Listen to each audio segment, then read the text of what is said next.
Thinking about buying a condo in Vancouver? Well, it is an exciting step, but there are some common mistakes that could cost you time, money, and a lot of stress. In this video, I'm going to break down the 10 biggest mistakes that buyers make when purchasing a condo in Vancouver and how you can avoid them. So grab a notepad and let's dive right in. Actually, before we get into it, my name is Isabelle Nguyen. I'm your local Vancouver expert, and if you love watching videos about real estate and all things Vancouver, then make sure to click the subscribe button.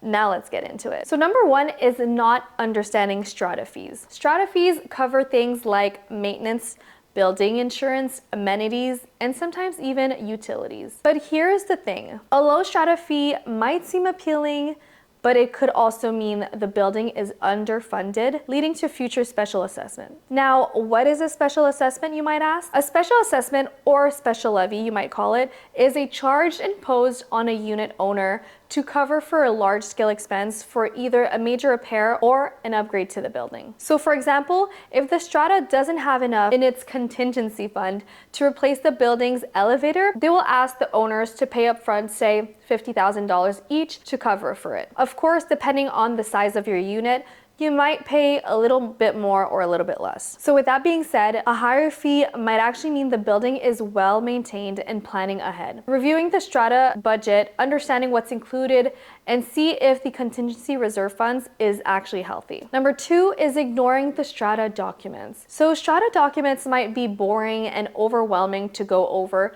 but they are like your crystal ball. You'll learn about upcoming repairs, owner disputes, financial issues, and even who the loud neighbor is. So do not skip it. You are entitled to at least 2 years of strata minutes, AGM notes, and the bylaws. So go through all of the documents. Pay attention to repeated complaints or discussions about future projects. Those can tell you a lot about what to expect and also how well the strata is running. It's actually pretty common to have a strata that brushes everything under the rug to reduce their costs until it becomes a major problem and they are stuck with a heavy bill. So your realtor should definitely be able to help you go over these documents, and they can let you know if there are any red flags. Now, number three is not checking the depreciation report. So the depreciation report shows the lifespan and future repair costs of major components in the building. So when it comes to roof, plumbing, elevator, windows. If the building doesn't have one, you might want to ask yourself why. So some older buildings avoid doing them to keep the fees low, but that could backfire. If there is one, check what projects are forecasted and when. Obviously, these are just estimates. It doesn't mean that when the year comes for the repair that it will be automatically needed. It just gives you an idea of the lifespan and what to expect in the upcoming years so that you can put a budget aside for it just in case. Number four is overlooking location and future developments. So we all love a quiet neighborhood, but is it going to stay that way? Vancouver is constantly changing, and especially in areas like Mount Pleasant, Kitsilano, or the Cambie corridor. So check the city's community plans and rezoning applications to know what's coming up in the area. You don't want to find out that your mountain view is turning into a construction site or a high-rise. Number five is assuming all buildings allow pets. So just because the unit is cute and has space for your dog doesn't mean that Cooper or Bailey is welcome. You might be surprised, but strata bylaws can restrict pet types, sizes, or even outright ban them. So make sure to check the bylaws to see if there are any restrictions regarding pets. Number six is not getting a proper inspection. So you might think it's just a condo, what could go wrong?